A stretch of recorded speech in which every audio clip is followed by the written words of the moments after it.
yang diamanahkan kepada kami pada malam hari ini adalah bahaya sikap iri, dengki dan sombong di dalam kehidupan.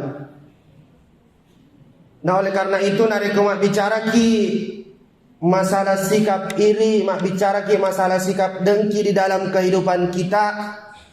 Timbul pertanyaan, timbul sedipak kutana mak keda kira-kira Bapak Ibu tolemugan mitai bali bolata atau saudara kita diberikan kebahagiaan oleh Allah Subhanahu wa taala.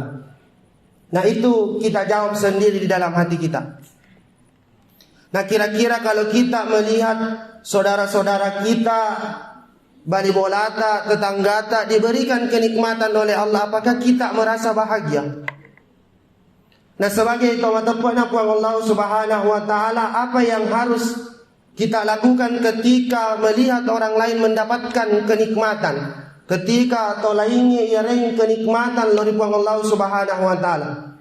Nah, tentunya kita sebagai orang yang beriman harus ikut bahagia, harus ikut senang atas nikmat yang diberikan oleh Allah kepada orang-orang tersebut. Tetapi perlu kita garis bawahi bahwa kebahagiaan kita di mana ditaliwa.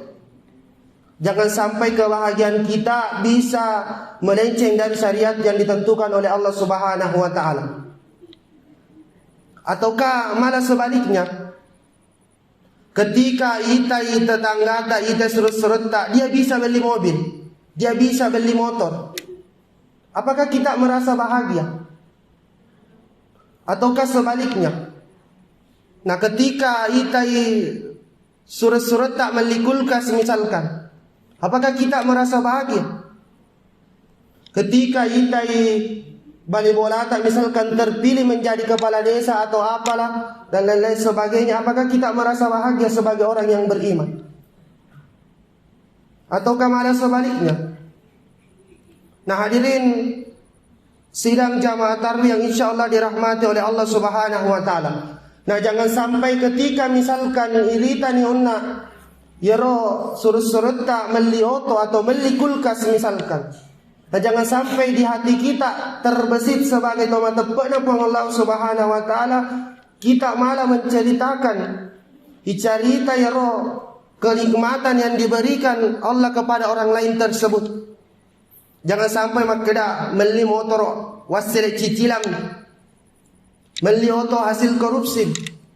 Nah, jangan sampai itu yang terjadi kepada kita orang-orang yang beriman. Nah, oleh karena itu perlu itu pada ipang si bahwa makeda kalau kita memiliki sifat iri, memiliki sifat dengki kepada orang lain, maka apa yang akan terjadi? Sifat iri dengki tersebut akan memakan pahala-pahala kebaikan kita. Nah, andre yero apalang-apalang kebaikan tak yang selama ini kita lakukan kalau kita memiliki sifat itu.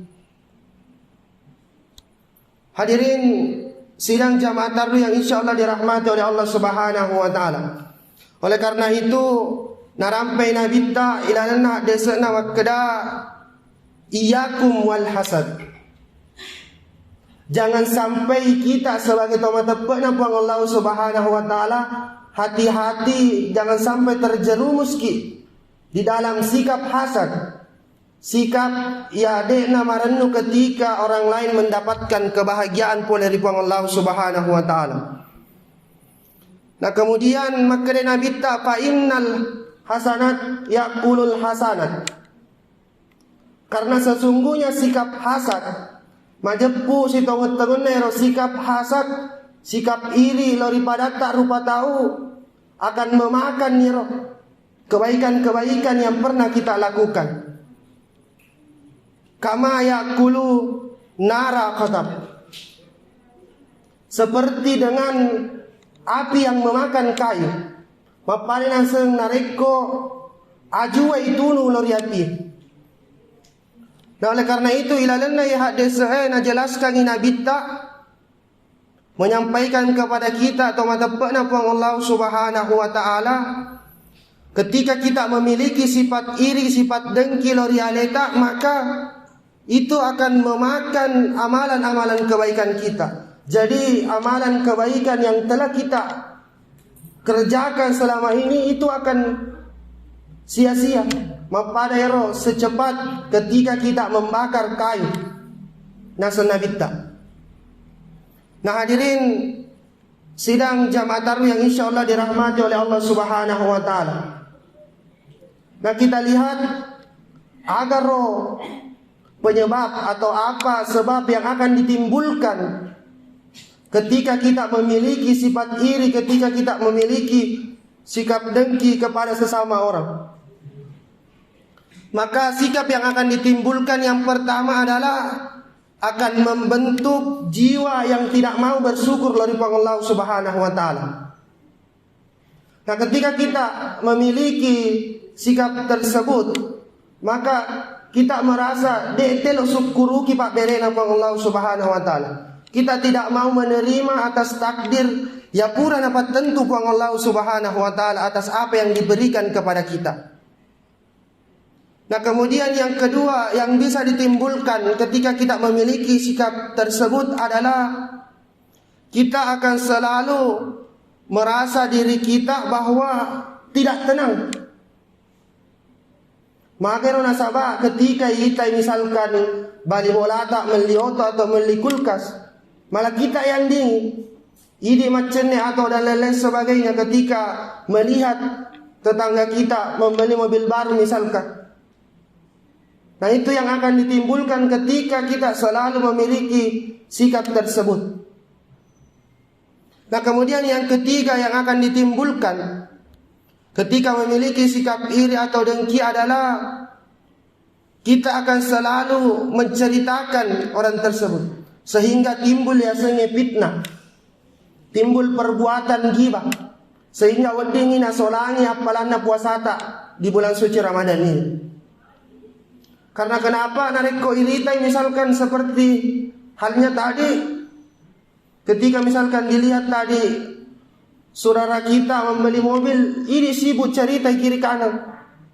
Maka dah nulis hasil cicilan mero, hasil korupsi mero nangil yang oto. Nah kemudian yang keempat yang akan ditimbulkan adalah kita akan selalu merasa di dalam diri kita ada kebencian. Selalu cicer tahu yang diberikan kenikmatan yang lebih daripada ini. Artinya bahwa ketika kita tahu lebih riasik daripada ini, ketika kita lihat orang tersebut lebih riasik daripada ini, kita bahkan detail mewah karena merasa bahwa orang tersebut tidak pantas diberikan. Jadi oleh karena itu hadirin sidang jamaah tarawih yang insya Allah dirahmati oleh Allah Subhanahu wa taala. Dan sebagai tomatepena puang Allah Subhanahu wa taala, kita perlu hati-hati. Perlu hati-hati, perlu pada matika jangan sampai sifat ini yang timbul di dalam diri kita sehingga wadingina solangiro apalang pakasiwiata yang selama ini kita lakukan. Jadi artinya bahwa orang yang bersyukur dari Allah Subhanahu wa taala, tahu yang syukuru ki pak berena Allah Subhanahu wa taala, dia bisa menerima atas apa ya pura dapat tentuang Allah Subhanahu wa taala lori alena. Dan dia nuletot tarimai atas apa yang diberikan orang lain kepadanya. Nasabah orang yang selalu mensyukuri nikmatnya Allah Subhanahu wa taala akan selalu diberikan kebahagiaan dari Allah Subhanahu wa taala. Maka dari Allah Subhanahu wa taala, la in syakartum la azidannakum wa la in kafartum inna adzabi lasyadid. Niki tahu ya syukuru ki pak bereku nasanya Allah Subhanahu wa taala, maka akan aku tambahkan baginya. Tambahkan ki Allah Subhanahu wa taala nareko syukuru ki pak beren. Kalau kita syukuri apa yang diberikan Allah Subhanahu wa taala lori. Wala in kafartum inna adzabi lasyadid. Dan barang siapa yang tidak mensyukuri nikmatku, mensyukuri pak bereku nasanya Allah Subhanahu wa taala, maka siksana Allah Subhanahu wa taala sangat pedih. Jadi oleh karena itu kita sebagai orang yang beriman, mulai malam hari ini marilah kita sama-sama iparisa ya letak. Kita periksa diri kita apakah kita sudah mensyukuri apa yang nariki Allah Subhanahu wa taala. Apakah kita sudah mensyukuri atas apa yang pura dapat tentukan kepada Allah Subhanahu wa taala? Tolemuga minta orang lain tersebut bahagia daripada ini. Jadi itu yang perlu kita evaluasi sebagai teman-teman Allah Subhanahu wa taala. Oleh karena itu, sebagai orang yang beriman, marilah kita manfaatkan momentum bulan Ramadan ini, memperbanyak yang namanya beribadah kepada Allah Subhanahu wa taala, karena jangan sampai wedingi nasolangir apalang pakasiyatta. Nah, salah satu obat yang bisa kita jadikan bagi diri kita untuk menghindari yang namanya penyakit iri dan dengki adalah membaca yang namanya Al-Quran. Makadai Allah Subhanahu wa taala, wa nunassilu minal Qur'ani ma huwa syifa. Dan inilah Al-Quran yang akan menjadi obat bagi orang yang sering memiliki sifat sakit hati atau penyakit fisik. Nah, oleh karena itu di dalam momentum bulan Ramadan ini, alangkah bagusnya kita memperbanyak yang namanya membaca Al-Quran, agar supaya bagaimana kita terhindar dari sifat-sifat iri dan dengki kepada orang lain, terutama bagi diri kita, sehingga syukuruki apa yang menjadi dan kurang tentukan kepada Allah Subhanahu wa taala lorialeta. Mungkin ini ya nawala ada asiparing ngerangang ilalena yeweni mak barakae. Mudah-mudahan bisa bermanfaat. Mak barakah lori di maneng. Lebih dan kurangnya mohon dimaafkan. Minallahi musta'an wa ilaihi tiklan. Billahi taufiq wa da'wa wal irsad. Wassalamualaikum warahmatullahi wabarakatuh.